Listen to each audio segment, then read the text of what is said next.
This episode is not about flipping homes or selling listings. It's about flipping the entire real estate game on its head. Simon Polito is not your average real estate guy. Born in Sydney, raised by an Italian grandfather and Lebanese mother, this immigrant-built entrepreneur is on a mission to reinvent how homes are sold in America. In Australia, real estate is auctioned, fast, transparent, competitive.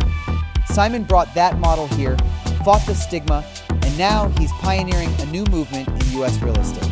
One that sells homes faster, with less friction, and often above market value. From the beaches of Turkey to the hills of Villa Park, Simon's built an international platform, blending old school grit, high-stakes theatrics, and a relentless mission to earn trust, one bid at a time. This one's about real estate, resilience, and raising a family with faith. It's about knowing your worth and never being afraid to start the bid. Welcome to Coffeez. Quick break. If you're a loan officer closing deals every month and still capped at 150 basis points, you're leaving serious money on the table. At eMortgage Capital, top producers are taking home up to 400 basis points with better tech, faster closings, and full control. No junk fees, no red tape, just real comp. Hit up joineymortgagecapital.com and stop building someone else's empire.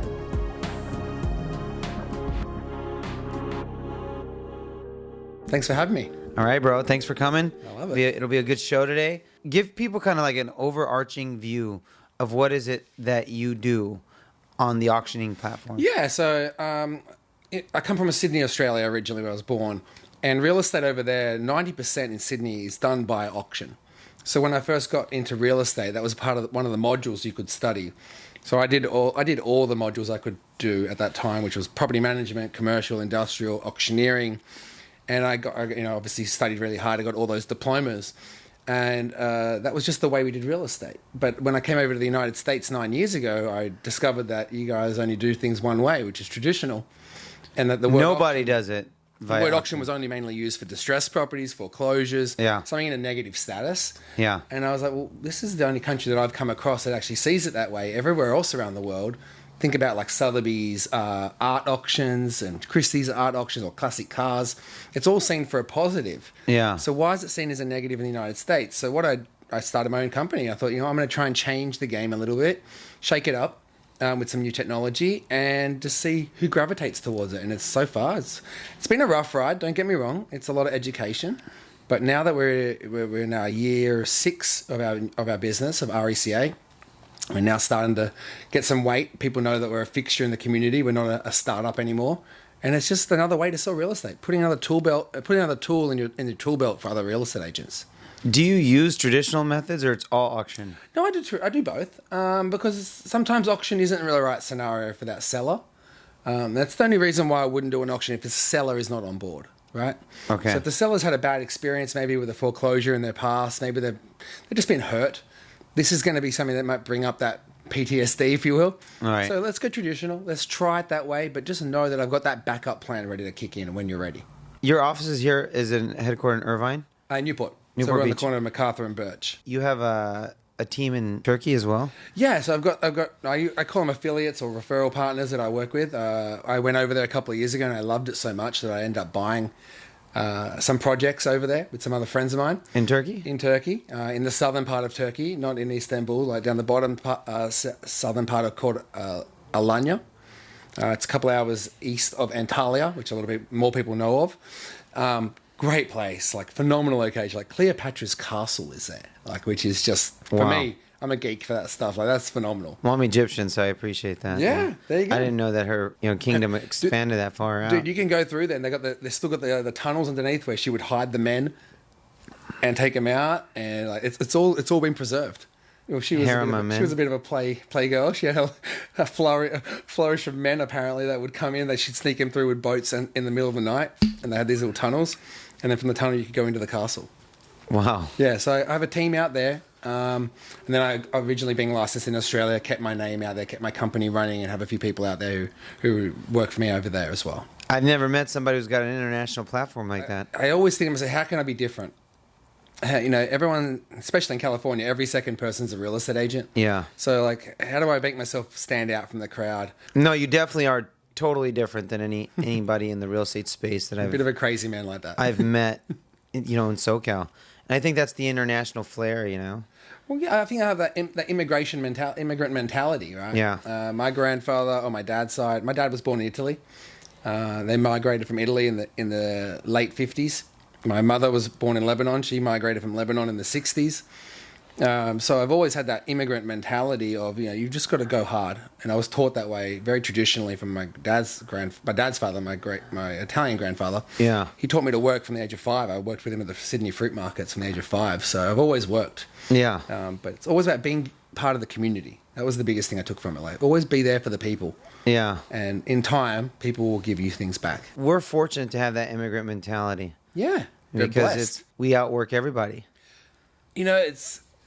Everyone says, "Oh, you're Australian." I'm just born in Australia, right? I am an Australian citizen, but if you go, I did my ancestry. I have no Australian in my blood. It's literally half Italian, half Lebanese.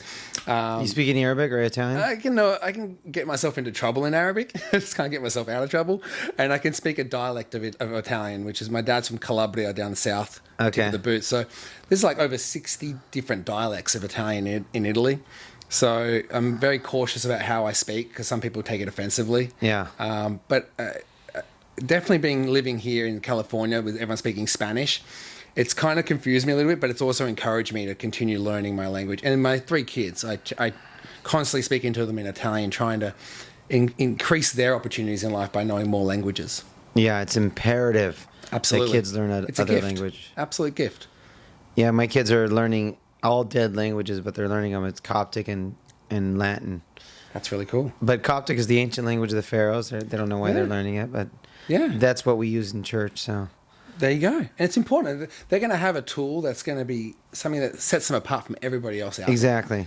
And I always say I wish my kids could speak it fluently because when we're in a situation where I don't want anyone else to know what we're really saying, I could communicate with them. That'd be great. That's what I use Arabic for. Yeah, exactly.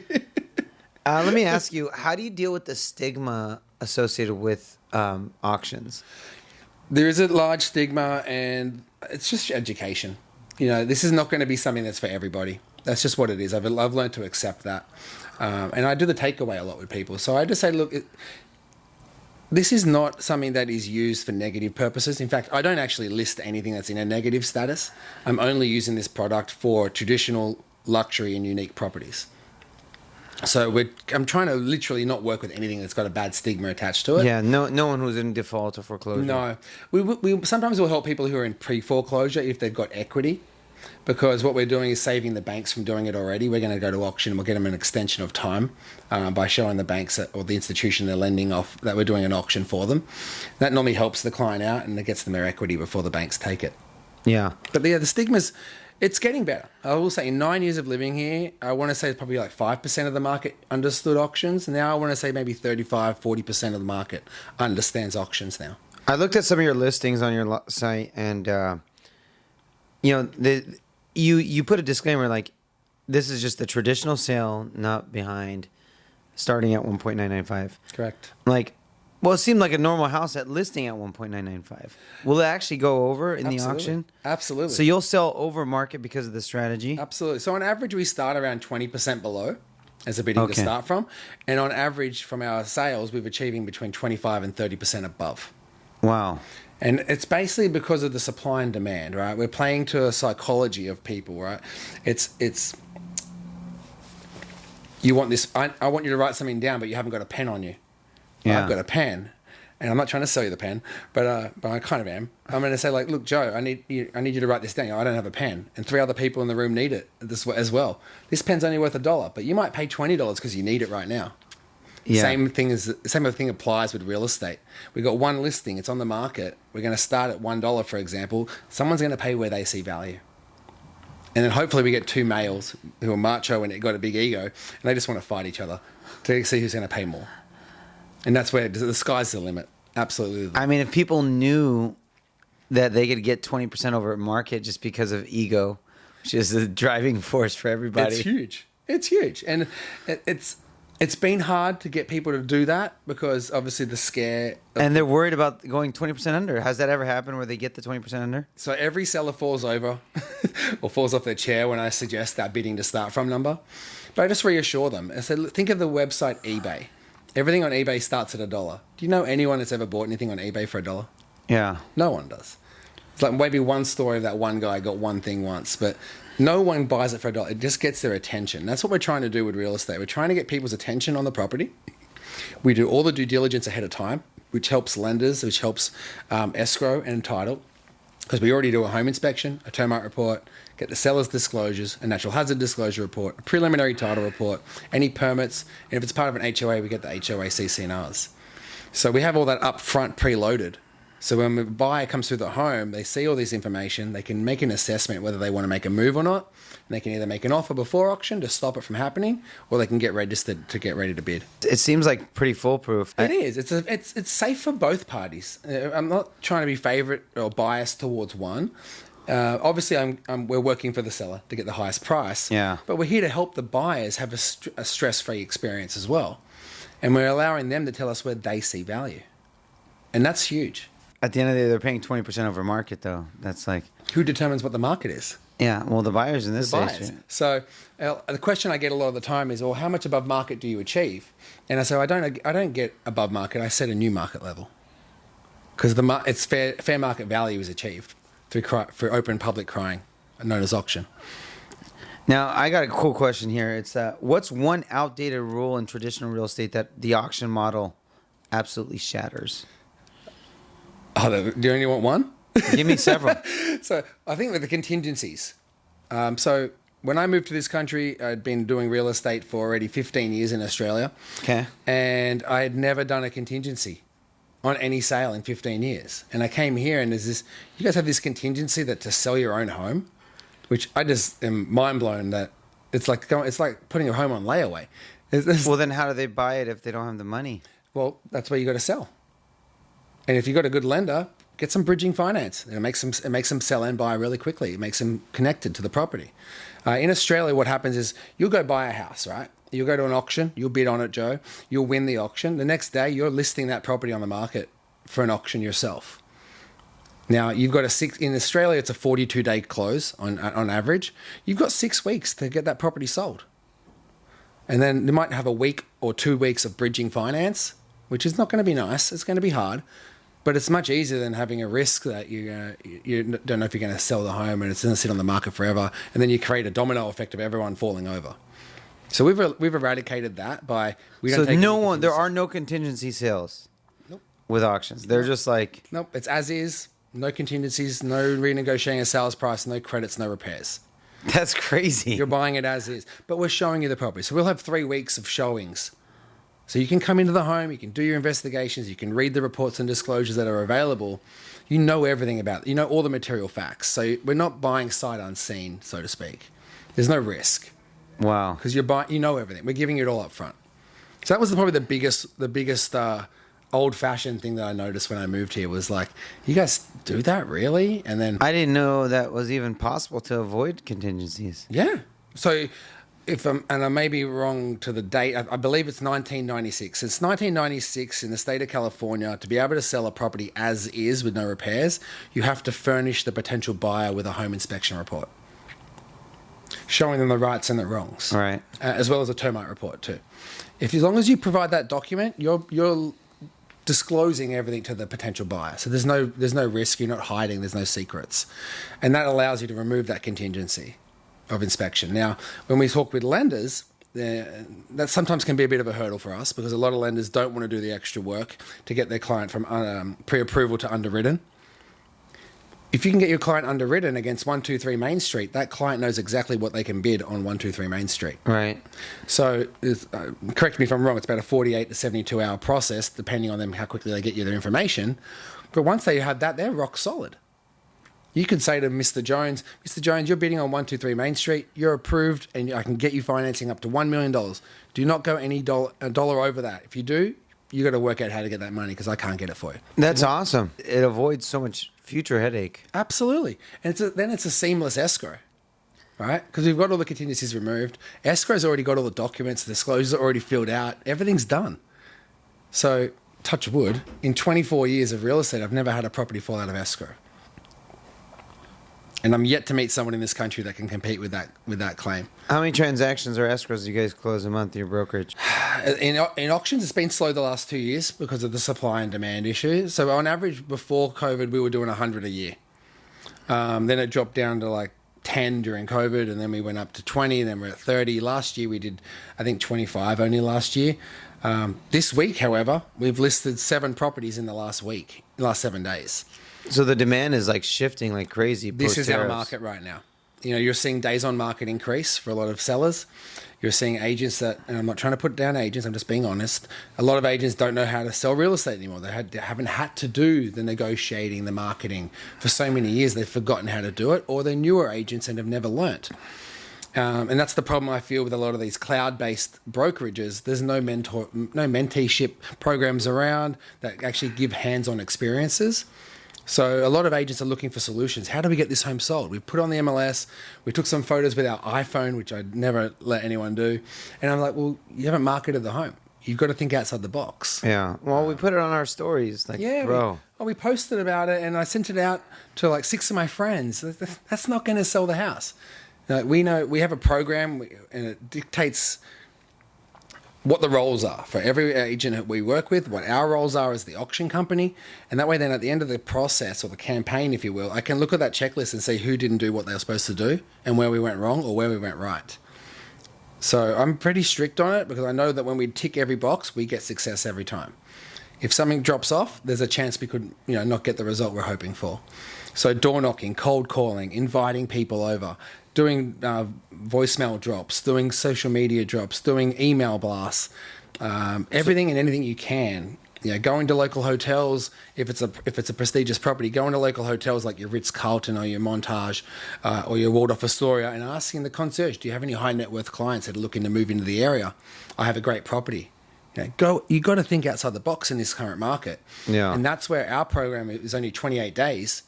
And actually our average days on market right now is 17. Wow. We're getting homes sold in 17 days.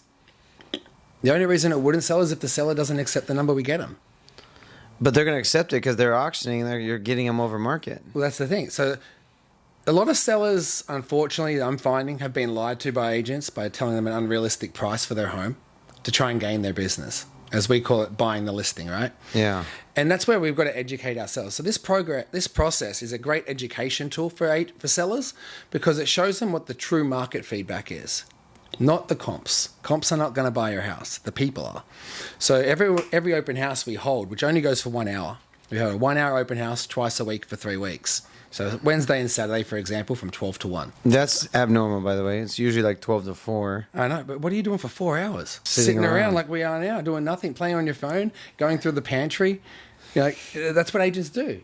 And they're wasting a day. In Sydney, I would do 7 open houses every Saturday. 45 minutes. Wow. They're now in Sydney doing half an hour open houses. And this is on like 10, 20, $30 million homes. But they're marketed so that people show up at the time. So we pre-schedule all the open houses. We advertise them online. We have them on our flyers. We have them on our website. They're everywhere. So people know the schedule of when they can come and look at the property. And that gives them the comfort knowing that if you can't make Wednesday, Joe, come on Saturday. We're going to be there from 12 to 1. And then when you come through, guess what you see? Because it's a small window. So guess what? Everyone comes at the same time. When you see your competition, what do you fear? Loss. Yeah. So a scenario I play with sellers, in fact, I played this with a seller yesterday, and they're on the market traditionally in a great home in Villa Park, and it's just shy of $4 million. It's a beautiful home. In fact, I love the home. But the problem is people are coming individually one at a time. They're not seeing their competition, and then they're in mind, they're playing a story or a stigma that, look, Joe, you're the listing agent. There's no one here. You've been on the market for 60 days. Here's a lower offer. Tell your seller to get realistic. What we find with auctions is we get the reverse. It's like, hey, Joe, there's a lot of people here. What do we have to do to stop this from happening? So again, mindset change. A lot of psychology in what we do. Making people aware of the value. I don't know anybody doing it this way, and it makes so much more sense for execution. Yeah. I mean, look, no, we're not cutting anyone out of the deal. Listing agents are still getting their fees. Buyers agents, depending on how they negotiate it since August last year, it's a negotiation thing right now. We charge the buyer. We charge the buyer a 2% buyer premium to buy the house. Now, do buyers like that at first? No. No one likes paying extra fees. Hell, I don't like paying a copay when I go to the doctor, but it's part of life. Yeah. So I said, it's advantageous that our settlement works for you. Absolutely. But let's just say you're looking at the home, Joe. I'll be like, look, Joe, you really like this home. Are you prepared to lose this home for 2%? No. You do know in the area we're seeing 5 to 7% growth every year. So paying 2% more is still going to make you money. So it's knowing your product. And not just knowing yourself or your product, it's knowing the market as well, right? So if you can understand how the market works and what's going on in your marketplace, you can share that knowledge with the buyer to give them confidence.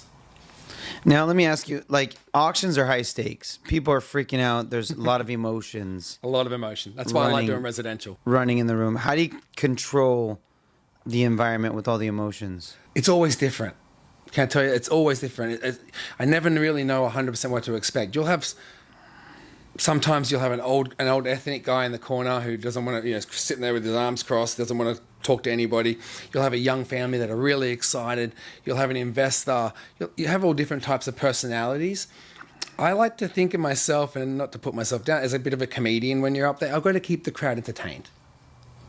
All right. So in the auction world, it's called pitter patter. What you got to perfect your pitter patter. So it's a bit of rhythm. So, ladies and gentlemen, we're looking for opening bids at $1 million. Can I say from there? $1 million, $2 million, $2 million, and I'll call out 3 times. Give everyone a fair chance. First, second, third, finish, quiet, done. So you change your voice, but I'm always looking at you.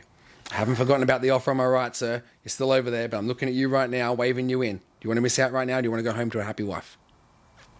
Yeah. So if I see 2 husbands in the crowd or 2 boyfriends in the crowd and their partners are squeezing their hand, oh, God help that man. I'm going to hone in on him like nothing else. I'm going to get every last dollar out of him because I want him to, one, go home to a happy partner, and I want him to, not have to go looking at homes for the next 4 weeks. And my job for the seller is to get every last dollar. Yeah. So I use a lot of tactical lines like, sir, if you give me another $5,000 increase, that's 1 cup of coffee per month for the next 30 years. Are you telling me you can't give up 1 cup of coffee? Hell, if you make the next bid, I'll buy you an espresso if you win the bid. So a $300 Nespresso machine to me gets a seller maybe an extra 10, 15 grand. So it's about keeping the crowd on the toes, keeping entertained, and managing them by, not just myself, I've got my team. So I've got the clerks, if you want to call them, or floor runners. And they're the reps in my team. They'll be going around and whispering in the ears of the buyers, don't miss out right now. This is your chance. Reminding them of the value of the opportunity. If we're at a view property or a landlocked location that is very hard to come by, I'll make people aware. I'll call the auction live on site. Ladies and gentlemen, look at this view. It might be the last time you see it for another 30 years. Are you sure you're prepared to walk away for another 30 years? Don't lose this chance, ladies and gentlemen. This is the gem that you've been waiting for. And again, a lot of psychology because it's live sales. It's live. And when you make people feel comfortable, they do things they ordinarily would not do in a traditional sense. So when people are comfortable and confident, they will play the game. So what are some big mistakes you can make on the auction floor? The biggest mistake I feel some auctioneers make, and again, it's just my opinion, is they're not flexible with their increments. That's something that I changed the way I do things. I don't have set increments. I will suggest increments. So let's just say we're trying to get to $1 million. The bidding to start from would roughly be $799,000 or $800,000. When I start the auction, I'm going to be suggesting a $50,000 bid.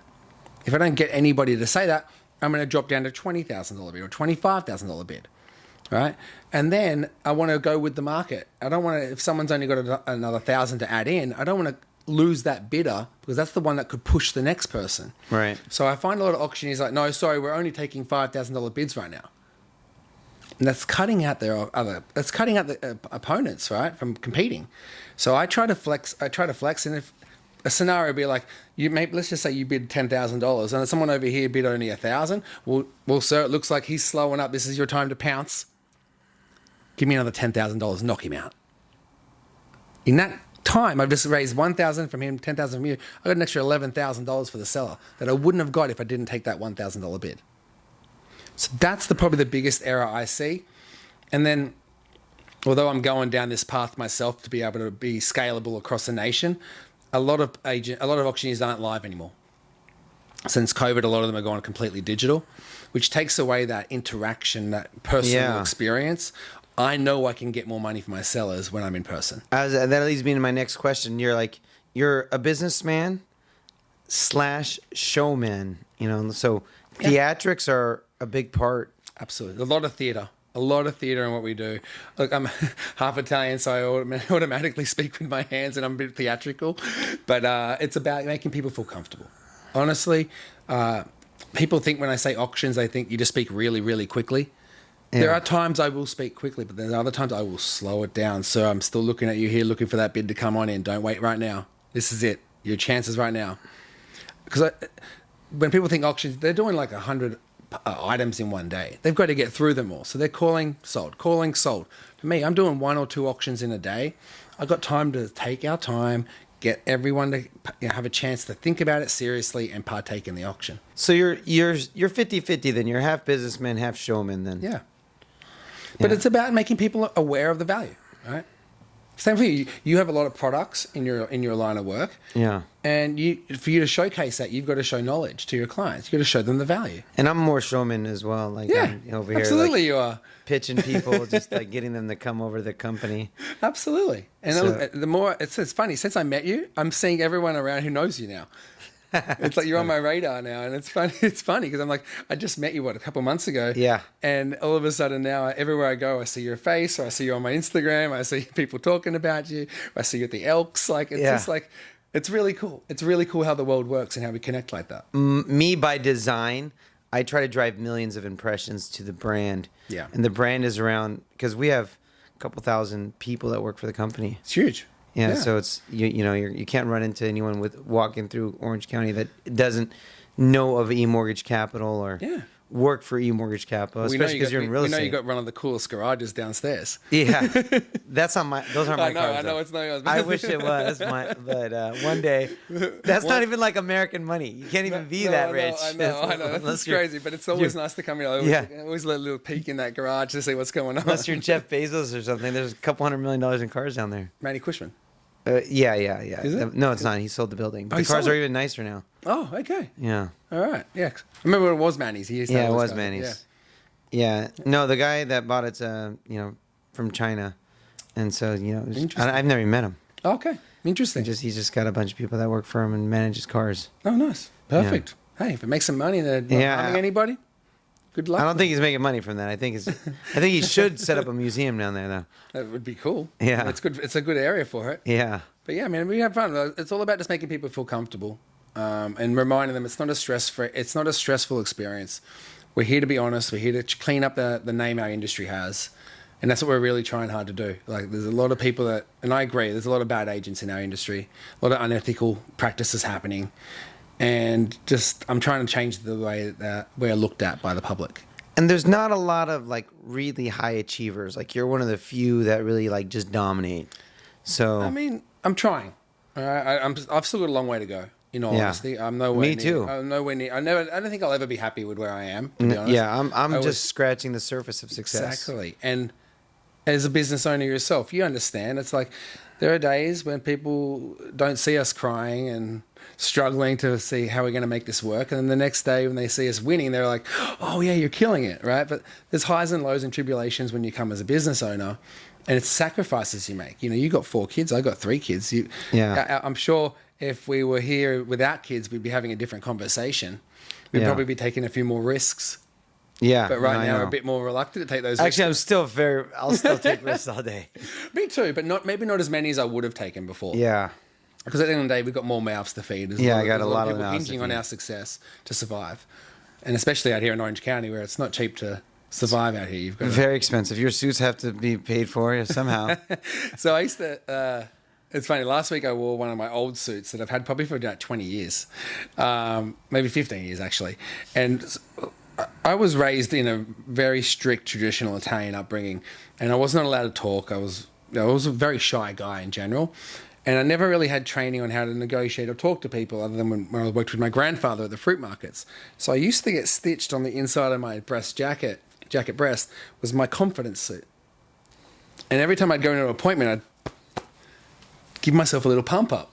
And I wore it last week because everyone thought I was lying about that. And I'm like, good guys, here's the suit. And I'm like, wow, you actually did have that suit that had my confidence suit on. I'm like, yeah, that's what gave me the confidence to go out there and talk to people because I believed in myself. Yeah. If you don't believe in yourself, it's not going to work. They're not going to believe you if you don't believe in you either. It just doesn't work that way. You got to bet on yourself every time. Yeah. And you continue to because you show up every day. It doesn't matter rain or shine, highs or lows, heat or cold, in a awesome suit. Well, I took my tie off for you, so I wanted to make you feel a little bit more comfortable.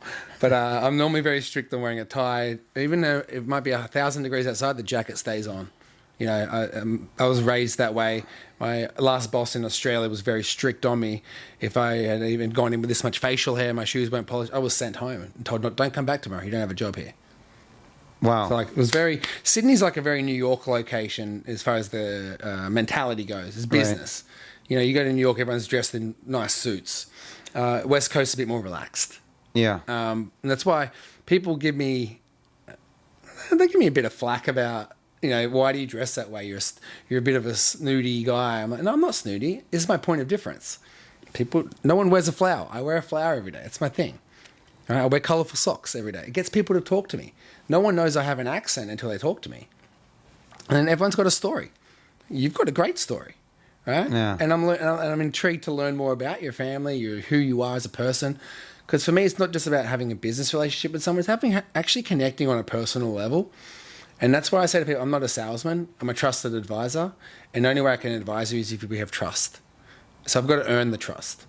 You got to have a podcast if you want to meet like the best people. Absolutely. Yeah, that's the next step for you. It's it's in the works. So 1 hour, I get 1 hour of the coolest people's time all the time. Look, I mean, I'm just honored. I don't even need to join a masterminds group or anything. That's like I get coaching for free like a couple times a week. That's pretty cool, right? Right. But it's also who you are, right? You came before I'd met you, someone said to me, I've got to introduce you to the guy inside. He's a beast. Yeah. And I'm like, okay, I didn't know what he meant by beast. Like, is he a scary looking guy? Is he a work beast? But it turned out you're a work beast, right? You're huge in what you do. You're well known. You've got a great following. And it's a real legit following of people who actually genuinely want to know more about what you're doing. And I've been watching your videos and I'm like, I've been telling you, I'm so excited to go on this podcast because I really do look up to you in a way. Like you are someone who's making moves. You're doing it happily. I've seen you in a personal setting, like at the Elks with your family. Yeah. I know you're real. It's not a show. I mean, and that's just really cool because I don't see that very often here. A lot of people are very closed. They keep their business separate to their personal. Yeah. And I think that maybe it's an immigrant thing as well, where I was raised, the door's always open. Neighbors come in whenever you want. Yeah. There's always food on the table. Transparent. Yeah. You know, and a lot of that's like, we're very faith-based, you know, Orthodox Christian, Coptic Orthodox Christian. So it's like, grew up dirt poor. So it's like... Well, my dad was very successful and lost it all in 1990. Got bank. Actually, my first ever auction experience was when they foreclosed on my dad and auctioned our house off. And I promised myself I would never work at auctions. And here I am now, an auctioneer. But again, trying to change the mentality of how it's done. Yeah. Now, a couple of last questions. Now, this is about family, kids. You know, you are fortunate, like we said, to grow. We started the conversation with this, and I didn't want to, because I usually close off the podcast with these questions. But you're fortunate enough to grow up as an immigrant, poor, etc. Your kids, on the other hand, are growing up here in Orange County, affluent, yada, yada. They don't have that same resilience and the same landscape that you grew up in.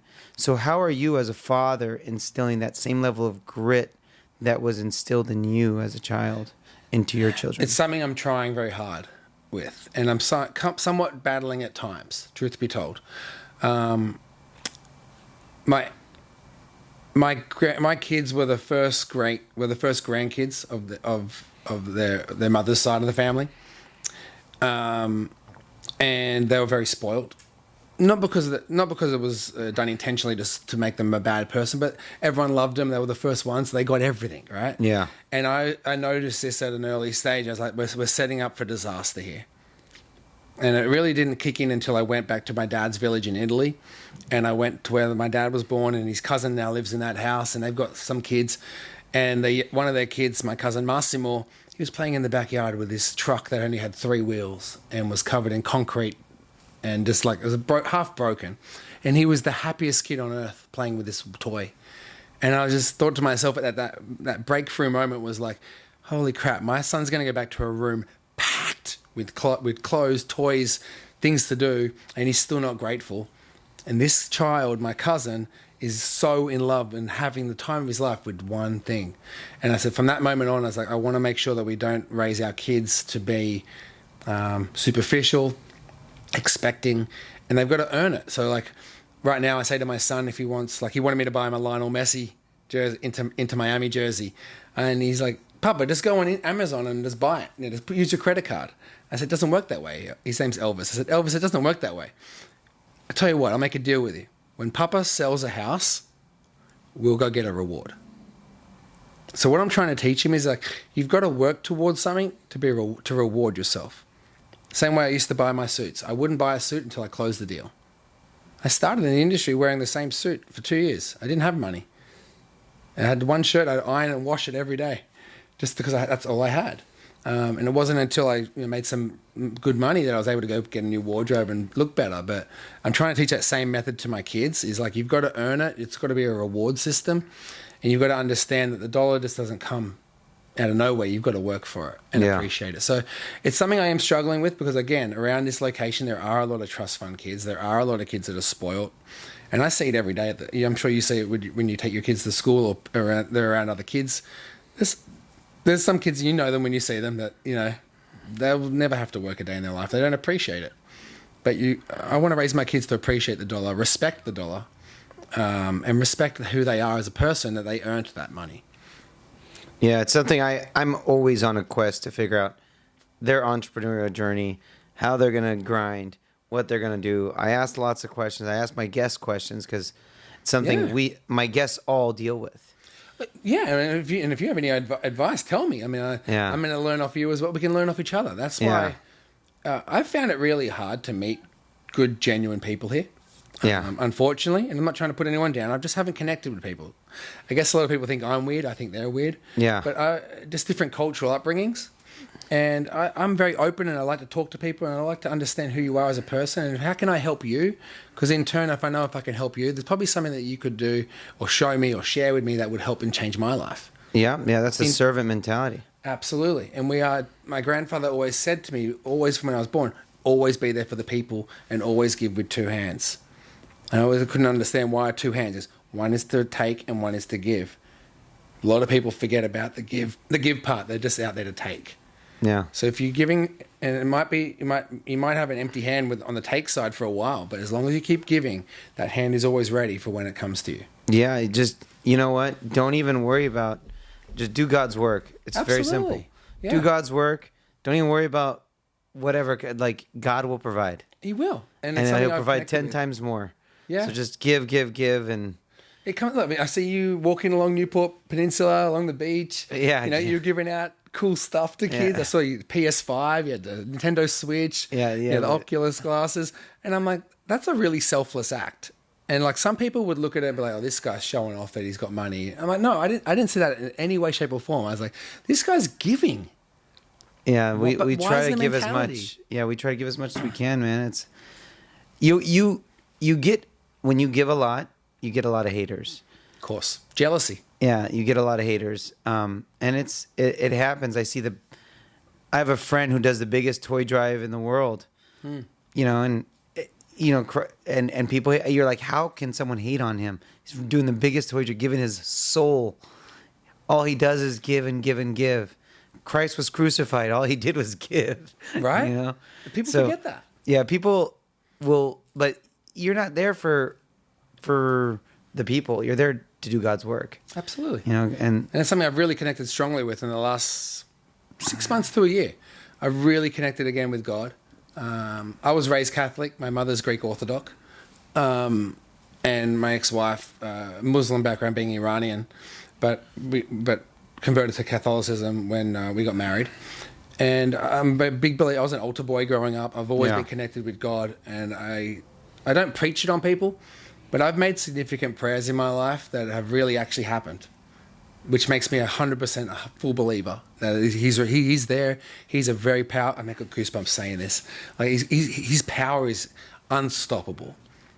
Yeah. And the sky's the limit as long as you are open to following the path that he provides you with. That's right. That's 100%. No resistance. And that's something I used to put up for a long time. I put up resistance because I questioned it. Yeah. As soon as I learned not to question, man, things came to me. You know, a lot of people have that doubt. Still, like the disciple Thomas had doubts. Actually, this Sunday's doubting Thomas Sunday after the resurrection. It's like, I don't believe you resurrected. Show me the wounds. Right. Like, here you go. Here they are. They're right there. So I mean, it's just about where you are in your life. Yeah. I think sometimes, and I joined a couple of men's group that we do Bible study. It's not like we have to do homework and recite lines, but we talk to each other. We help each other out. Yeah. Men's groups are great. And it's something I was struggling with until I found this group. I love it. We do it on the second Tuesday every month. And some of these guys, I look at them when I first saw them, like, this guys look strong and burly, big beards, they look solid, and they break down because we don't have a place to go to. Yeah. If anything, people might judge me for saying this is the worst time in history to be a white, straight male. Well, yeah, the white, straight, Republican male is the most hated man in the world right now. We've got a lot of things up against us right now. There's a lot of haters. And when they see us succeed, they want to bring us down. So it's about finding the people that support you on the journey up rather than trying to weigh you down. And I've cut a lot of people out of my life, which was hard to do. But in doing it, I've actually feel a sense of relief. Yeah. The weight off my shoulders is gone. And I can actually focus on the people that do care for me. And you can focus on people who you want to get to know. Absolutely. Like yourself. Yeah. And I've kind of taken that same approach, and now I get to surround myself again around the people that, I'm most intrigued by. A couple last questions. This is a 3-pronged question. Yep. What's a personal goal that you have for yourself, a business goal that you have for RECA auctions, and a goal that you have for the family? For myself, I'm working on my inner peace. That's a big thing I'm personally trying to work on, just to have more confidence in myself, to believe in myself, and to I'm consciously trying to be a better person. Yeah. Not that I'm a bad person, but be a better person. Yeah, it's a lifelong quest. Absolutely. That's my personal like goal.